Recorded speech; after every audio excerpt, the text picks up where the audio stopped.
الشاکرین والحمد للہ رب العالمین۔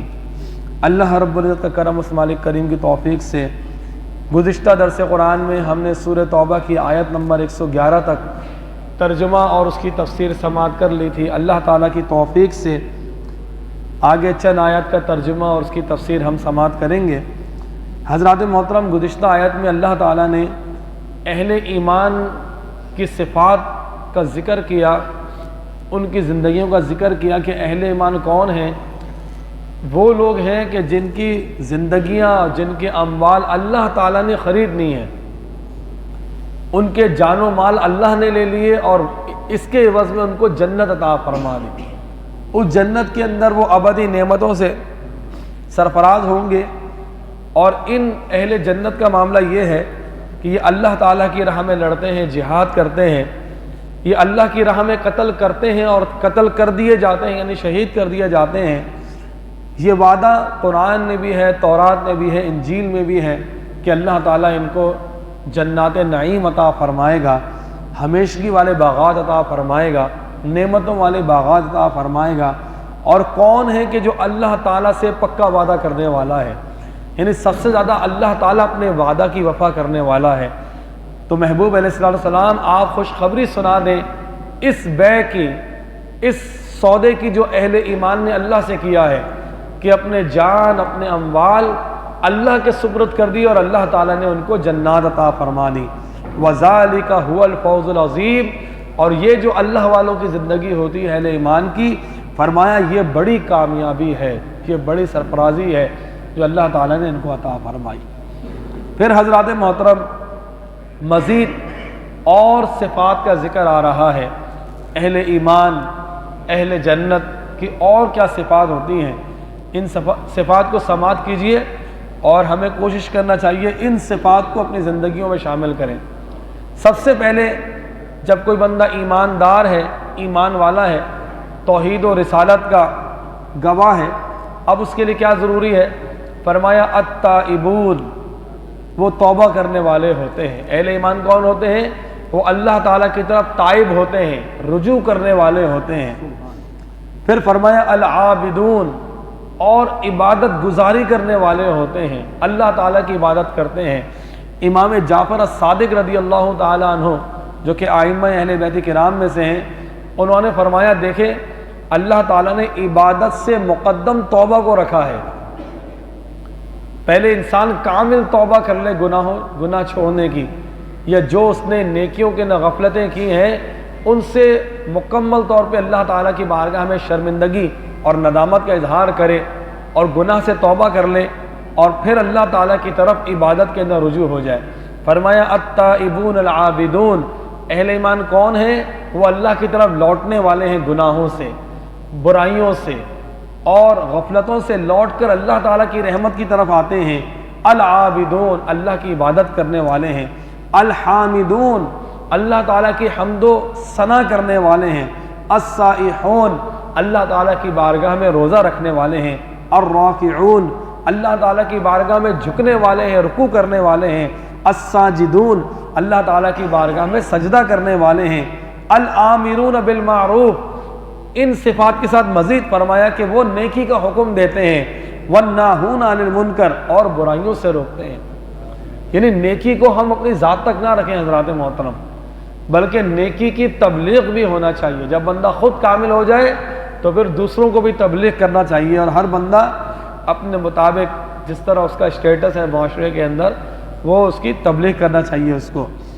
فرمایا آخری بات اور بڑی اہم، والحافظون لحدود اللہ، اور اللہ تعالیٰ کے حدود کی حفاظت کرنے والے ہوتے ہیں۔ یہ بڑی اہم بات ہے حضرات محترم۔ کوئی کسی ملک میں رہتا ہے، کسی ادارے میں ہوتا ہے، کسی جگہ پر ہوتا ہے، وہاں کے کچھ قوانین ہوتے ہیں۔ جو شخص ان قوانین کو فالو نہیں کرے گا یا ان احکام کو نہیں مانے گا تو اس کی گرفت ہوگی۔ تو اللہ تعالیٰ نے جو ہمیں یہ زندگی عطا فرمائی ہے، دولت ایمانی اور بندگی عطا فرمائی ہے، اس کے بھی کچھ قاعدے اور قانون ہیں، اس پر ہمیں عمل کرنا ہے۔ اور یہ اداروں کے اندر یا ملکوں کے اندر جو قانون ہوتے ہیں یہ تو ٹمپریری ہوتے ہیں اور ان کو قائم کرنے والے لوگ ہوتے ہیں، لیکن ہمیں جو اللہ نے زندگی دی ہے یہ قانون تو قانون حقیقی ہے، یہ اللہ تعالیٰ جو ہے وہ تو فاعل حقیقی ہے، اللہ کی طرف سے جو قانون ہے اس کی پاسداری ہمیں سب سے زیادہ کرنا چاہیے، سب سے زیادہ کرنا چاہیے۔ تو حضرات محترم فرمایا والحافظون لحدود اللہ، اور اللہ کے مقرر کردہ حدوں کی وہ نگہبانی کرنے والے ہیں۔ اب اللہ تعالیٰ کا قانون ہے، ان تمام یعنی شریعت ہمارے پاس ایک پوری سمجھنے کے ٹیکسٹ بک ہے قیامت تک کے لیے، کہ جو اس کتاب کے اوپر اپنی زندگی گزارے گا اس کو دنیا میں بھی اور آخرت میں بھی اللہ تعالیٰ نجات عطا فرمائے۔ تو حضرات محترم یہ قانون الہی کی کتاب ہے۔ پھر حضور علیہ السلام کی تعلیمات، حضور کی احادیث اور حضور کی سیرت طیبہ، یہ ہمارے لیے بہترین عملی نمونہ ہے، ہمیں اس کے مطابق اپنی زندگی گزارنی ہے۔ اطاعت خدا اور اطاعت رسول، یہ اللہ تعالیٰ کے حدود ہیں کہ بھائی کہا گیا نماز پڑھ دو، ہمیں نماز پڑھنا، اللہ کا قانون ہے، اس نے نماز فرض کری ہے۔ رمضان شریف آ جائے تو روزے رکھنے ہیں، اللہ تعالیٰ نے استطاعت دی ہے، پیسہ دیا ہے، صحت دی ہے تو حج بیت اللہ کرنا ہے۔ اسی طریقے سے اللہ تعالیٰ نے مال عطا فرمایا ہے، اس مال کے اوپر زکوٰۃ ادا کرنی ہے، نگاہوں کی حفاظت کرنی ہے، زبان کی حفاظت کرنی ہے، والدین کی حقوق داری، ازواج کی، اولاد کی، جتنے بھی ذمہ داریاں ہمارے اوپر ہے، یہ سب اللہ کے قانون ہیں اور اس کی پاسداری کرنا ہم سب کے اوپر لازم اور واجب ہے۔ تو جو ان تمام صفات سے متصف ہو کے اہل ایمان اپنی زندگی گزارتے ہیں، فرمایا وبشر المؤمنین، محبوب ایسے اہل ایمان کو آپ خوشخبری سنا دیجیے۔ حضرات محترم اب اگلی آیت کے اندر ایک خاص بات کو بیان کیا جا رہا ہے۔ آج کل بھی ہم سے سوال ہوتا ہے، جیسے کچھ لوگ کسی جگہ پر ہوتے ہیں، وہ کہتے ہیں ہمارا فلانا دوست ہمارا کلیگ ہے، وہ غیر مسلم ہے، اس کا انتقال ہو گیا، اب اس کے بارے میں ہمارے کیا ہے، ہم دعا کر سکتے ہیں یا جا سکتے ہیں اس کی میت وغیرہ میں، اس کا کیا حکم ہے؟ تو حضرات محترم یہ ایک عمومی مسئلہ بھی آپ کے سامنے آ جائے گا اگلی آیت کے ترجمے سے۔ اللہ تعالیٰ نے ارشاد فرمایا ما کان للنبی، کسی نبی کے لیے درست نہیں ہے، والذین آمنوا، اور اہل ایمان کے لیے بھی درست نہیں ہے، ان یستغفروا للمشرکین، کہ وہ مشرکین کے لیے اللہ تعالیٰ سے مغفرت طلب کریں۔ یعنی کوئی مشرک اگر مر جائے، کوئی کافر اگر مر جائے تو اس کے لیے مغفرت طلب کرنا اللہ تعالیٰ نے منع فرمایا ہے، نہ کسی نبی کے لیے رواں ہے اور نہ ہی کسی امتی کے لیے رواں ہے کہ کسی کافر اور مشرک کی مغفرت کی دعا کرے۔ اللہ تعالیٰ نے ہمیں اس چیز سے منع فرمایا ہے۔ فرمایا وَلَوْ كَانُوا أُولِي قُرْبَىٰ، اگرچہ وہ تمہارا قرابت دار ہی کیوں نہ ہو، اگر سگا بیٹا ہو، باپ ہو، بہن ہو، بھائی ہو، کوئی بھی ہو، کتنا ہی قریبی ہو، اس کے لیے مغفرت طلب نہیں کرنا ہے، قرآن نے منع کیا ہے۔ مِن بَعْدِ مَا تَبَيَّنَ لَهُمْ أَنَّهُمْ أَصْحَابُ الْجَحِيمِ، جب اس پہ واضح ہو گیا یہ مشرک ہے، یہ خدا نہ کرے کسی کا بھائی ہو، باپ ہو، بیٹا ہو، کوئی بھی ہو، اس کو پتہ چل جائے یہ مشرک ہے یا یہ مرتد ہے، اس کے بعد اس کے لیے مغفرت طلب کرنا روا نہیں ہے، جائز نہیں ہے کہ یہ تو دوزخی ہے، اللہ تعالیٰ نے اپنی رحمت سے اس کو محروم کر دیا، تو پھر اللہ تعالیٰ سے اب اس بات کا ہم سوال کیوں کریں گے؟ یہ اللہ تعالیٰ کا معاملہ، اللہ تعالیٰ بہتر جانتا ہے۔ تو حضرات محترم یہ تو ایک حکم تھا، یہ بھی آپ نے سماعت کر لیا، قرآن مجید کی آیت کا ترجمہ بھی آپ نے سماعت کر لیا۔ پھر حضرات محترم اچھا یہاں پر ایک وسوسہ بھی آتا ہے، اس کو بھی پیر کرم شاہ الازہری صاحب نے دور کیا۔ حضرت قاضی ثناء اللہ پانی پتی رحمۃ اللہ تعالیٰ علیہ نے اس جگہ ایک وضاحت کی ہے، انہوں نے فرمایا کہ وما يدل ان الآیۃ نزلت فی آمنۃ ام النبی صلی اللہ علیہ وسلم وعبد اللہ ابیہ لا یصلح منہا شیئا۔ کچھ لوگوں نے اس آیت سے مراد یہ لیا ہے کہ یہ حضور کو کہا گیا کہ آپ نے والدین کے لیے دعا نہ کریں۔ آپ نے فرمایا تفسیر مظہری کے اندر کہ ایسی کوئی بات نہیں ہے، لوگوں کے غلط وسوسے ہیں جنہوں نے اس طرح بات ڈالی۔ حضور کی والدہ محترمہ اور حضور کے والد محترم یہ دونوں کے دونوں ابدی طور پہ جنتی ہیں، اور اس کے بارے میں اور بھی آگے آ رہا ہے، ٹھیک ہے؟ اس قسم کی کوئی بات نہیں ہے۔ بعض لوگوں نے یہاں پہ اس قسم کی گفتگو کرنے کی کوشش کی ہے، لوگ ہوتے ہیں نا اس طرح کی گفتگو کرتے ہیں، لیکن انہوں نے منع کیا ہے۔ وما كان استغفار ابراہیم لابیہ الا عن موعظۃ وعدها اياه، اور نہ تھی استغفار ابراہیم کی اپنے باپ کے لیے مگر ایک وعدہ کو پورا کرنے کی وجہ سے جو انہوں نے اس کے ساتھ کیا تھا۔ حضرات محترم زبان عربی میں ابن چچا کو بھی کہتے ہیں اور باپ کو والدن کہتے ہیں جننے والا، اور والدتن والدہ جننے والی، تو لہذا باپ کو چچا کو ابا بھی کہتے ہیں۔ تو ابراہیم علیہ السلام کا جب مکالمہ ہوا تھا ان کے چچا آزر سے، تو انہوں نے جب تبلیغ کی تھی کہ اے میرے چچا جان آپ اللہ تعالیٰ کی عبادت کریں، آپ شیطان کے راستے پہ نہ چلیں، آپ بتوں کی پوجا نہ کریں، ایک اللہ وحدہ لا شریک کی پرستش کریں، تو چچا جو ہے ان کے ساتھ جواب دیتا رہتا تھا اور انکار کرتے رہتا تھا۔ تو ابراہیم علیہ السلام نے کہا تھا عنقریب میں اللہ تعالیٰ سے آپ کے لیے مغفرت طلب کروں گا۔ تو چونکہ یہ وعدہ تھا، ابراہیم علیہ السلام نے جب پتہ چل گیا کہ پکا دوزخی ہے ان کا چچا آزر، اس کے بعد توبہ نہیں کری اس کے لیے استغفار نہیں کری۔ ہاں جو وعدہ کیا تھا اس وعدے کو پورا کرنے کے لیے ایک مرتبہ اس کے لیے استغفار کی تھی کہ اللہ تعالیٰ ان کو بخش دے، یعنی ان کو پہلے ایمان کی دولت عطا فرمائے اور پھر یہ بخشش پھر ان کی ہو جائے۔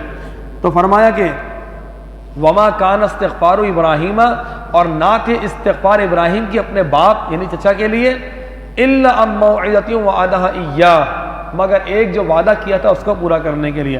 فلما تبین له انه عدو للہ، جب ابراہیم علیہ السلام کو پتہ چل گیا کہ ان کا چچا آزر جو ہے یہ اللہ کا دشمن ہے، تبرأ منہ، تو آپ اس سے بری و ذمہ ہو گئے، پھر آپ نے اس کو اس کے حال پہ چھوڑ دیا۔ ان ابراہیم لأواہ حلیم، بے شک ابراہیم علیہ السلام بڑے نرم دل اور بہت زیادہ بردبار تھے۔ حضرات محترم ابراہیم علیہ السلام کے جو والد صاحب ہیں ان کا نام ہے تارخ، اور 13ویں سپارے کے اندر اکثر ہم نماز میں بھی وہ پڑھتے ہیں دعا، بلکہ آپ سب لوگ پڑھتے ہیں اور ہم تلاوت کے اندر بھی اس کو شامل کرتے ہیں، ربنا غفر لی ولوالدی وللمؤمنین یوم یقوم الحساب۔ یہ دعا کس کی ہے؟ یہ دعا ابراہیم علیہ السلام کے الفاظ ہیں، پھر حضور نے بھی فرمائے اور اس کو قرآن میں شامل کیا گیا۔ آپ یوں دعا کرتے تھے ربنا غفر لی، اے مالک و مولا میری بخشش فرما دے، ولوالدی، اور میرے والدین کی بھی تو دعا مغفرت فرما دے، وللمؤمنین یوم یقوم الحساب، اور تمام اہل ایمان کی جو ہے وہ بخشش و مغفرت فرما۔ تو ابراہیم علیہ السلام نے جو یہ دعا کی ہے وہ اپنے والد کے لیے کی، اور آزر کے لیے جو کی ہے وہ ایک مرتبہ جب تک ان کو یہ امید تھی کہ شاید یہ ایمان لے کر آ جائے، اللہ تعالیٰ اس پر اپنی مہربانی فرما دے، لیکن جو بد نصیب ہوتے ہیں پھر ان کے لیے کہاں معاملہ ہوتا ہے۔ چنانچہ حضرات محترم اور ایک بات یہ بھی ہے کہ تارخ ابراہیم علیہ السلام کے والد تھے۔ حضور کی حدیث صحیح البخاری کی روایت ہے، حضور نے فرمایا کہ بعثت قرنن فخیر قرنن، اللہ تعالیٰ نے ہمیشہ مجھے اچھے ہی گروہ میں رکھا ہے، جو بہترین گروہ رہا، بہترین زمان اور بہترین لوگ رہے، میں ہمیشہ انہی میں آیا ہوں۔ اب ظاہر بات ہے بہترین مشرک ہوتے ہیں کہ مسلمان ہوتے ہیں۔ پھر حضور نے یہ بھی ارشاد فرمایا کہ ہمیشہ میرا نور جو ہے وہ ہمیشہ پاک پشتوں اور پاک رحموں میں منتقل ہوتا رہا، میرے آبا میں کسی نے بھی بغیر نکاح کے اپنی زندگی نہیں گزاری۔ یہ حضور کا اپنا فرمان ہے اور اس میں کبھی دلائل ہیں حضرات محترم۔ پھر ارشاد فرمایا وما کان اللہ لیضل قوما بعد اذ ھداھم حتی یبین لھم ما یتقون، اور نہیں ہے اللہ تعالیٰ کا دستور کہ گمراہ کر دے کسی قوم کو اسے ہدایت دینے کے بعد یہاں تک کہ بیان کر دے جو کچھ ان کے ڈرانے کے لیے ہے۔ ان اللہ بکل شیء علیم، بے شک اللہ تعالیٰ ہر چیز جاننے والا ہے، ہر چیز کا علم رکھنے والا ہے۔ ان اللہ لہ ملک السماوات والارض، بے شک اللہ ہی کے لیے ہے بادشاہی آسمانوں کی اور زمین کی۔ یحیی و یمیت، اور اللہ تعالیٰ ہی زندہ فرماتا ہے اور وہی موت عطا فرماتا ہے۔ وما لکم، لوگوں تمہیں کیا ہوا، من دون اللہ من ولی ولا نصیر، نہیں ہے تمہارے لیے کوئی حامی اور کوئی مددگار اللہ کے سوا، اللہ ہی ہے جو تمہارا مددگار ہے اور تمہارا حامی اور ناصر ہے۔ تو حضرات محترم یہ آج کا الحمدللہ درس قرآن آج یہیں تک رکھتے ہیں۔ اللہ تعالیٰ کی توفیق طلب کرتے ہیں کہ مالک و مولا اس کو اپنی بارگاہ میں قبول فرمائے اور ہم سب کو درس قرآن کے فیض و برکات نصیب فرمائے۔ اللہم صلی علی سیدنا مولانا محمد و بارک وسلم۔